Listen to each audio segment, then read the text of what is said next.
Another day, another Jayfern's Wife story. Kinabukasan ng umaga nga, pagkatapos naming dalhin ang mga sisiw ng aming black brood hen, ay nilagyan ko sila ng marking. Pinadip ko muna sila ng Multilight Premium dahil uhaw na sila. Double left ang marking ng mga anak ng aming SBR brood hen. Left in right in naman ang marking ng mga anak ng Atayde Black. Pagkatapos ko silang markingan ay inilagay ko na nga sila sa kahon para patukain. Nakakatuwa ang mga sisiw at matatakaw na agad kumain. Malalaki rin ang mga bagong pisang sisiw at mabibintog ang mga katawan kaya nakakatuwa.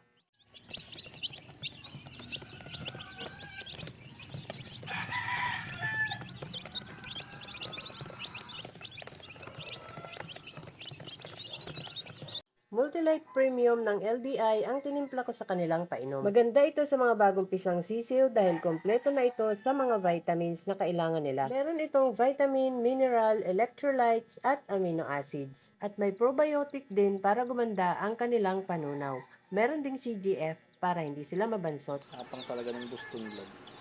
Matapang daw ang Boston Blood, sabi ni Jay Fern, dahil merong mga sisiw ang aming mga black brood hen na white legs. Halos magkakamukha ang sisiw ng dalawang brood hen. At yung mga black naman nilang anak, kapipisa pa lang ay katiga na agad. Kitang-kita na ang mga puti nilang pakpak. At dahil may bakasyon ng ilang araw, umuwi ang aking bunsong anak. Tanghali na siya dumating at pagkakain ng tanghalian, panunungkit ng mangga agad ang inatupag. May mga pailan-ilang bunga din pala ang aming Indian mango, hindi ko makita dahil nasa mataas na mga sanga pala sila. Gumawa ng panungkit si Jay Fern para maabot yung mga manggang nasa matataas na sanga. Nakakatuwa ang mga bunga ng Indian mango namin dahil kahit kakaunti ay malalaki naman ang bunga. Kalahating balde naman ang nasungkit nila at tamang-tama meron kaming alamang. Dahil tanghaling tapat, sobrang init, nakita ni Jayfer na yung mga sisiw na nasa scratch pen ay halhal na. Binasa niya yung buhangin sa pulpugan at inilagay sa scratch pen kaya ayan, nagsampahan agad ang mga sisiw.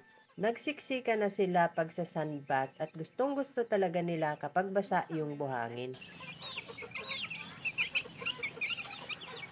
Sobrang init.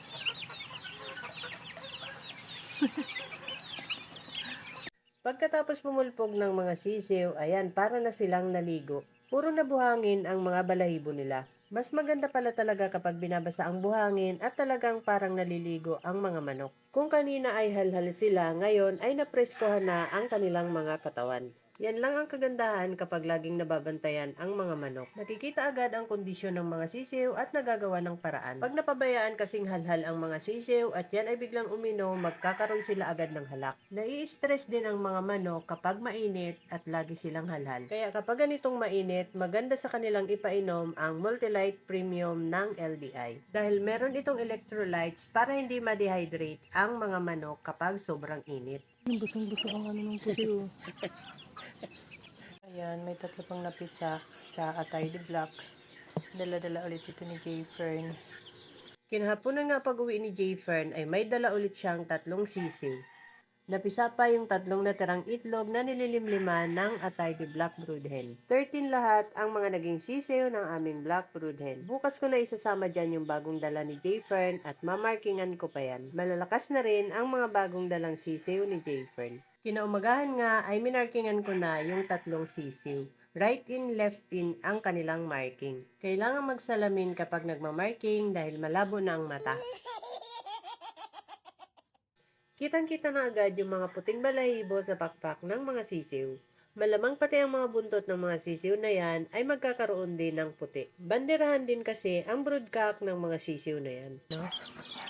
May puting balahibo sa pakpak. Ayan.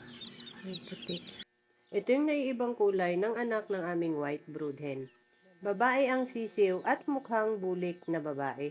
Sana nga maging babae siya dahil hindi nagkakaroon ng anak na babae ang aming white brood hen. Puro lalaki halos ang naging anak niya. Yung bulik naming stag ay anak yun ng aming white brood hen at pusong sweater broodcock. Ito ang kauna-unahang anak na babae ng aming white brood hen.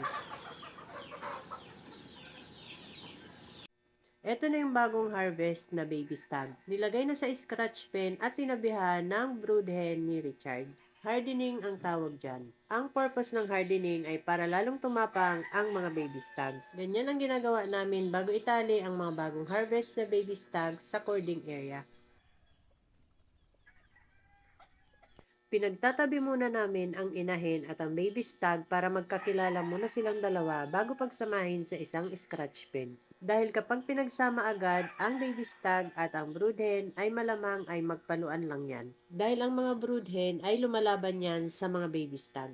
At nung pinagsama na nga ang dalawa sa iisang scratch pen, binaban agad ng baby stag yung broodhen. Kailangan pagtabihin muna sila para maging familiar sa isa't isa para hindi mag-away. Agresibo pa ang baby stag kaya hindi yan pwedeng ibabad sa inahin at baka naman ma-stress. That's all guys. Thank you so much for watching. Please like, share, and follow for more. See you on my next video. Bye!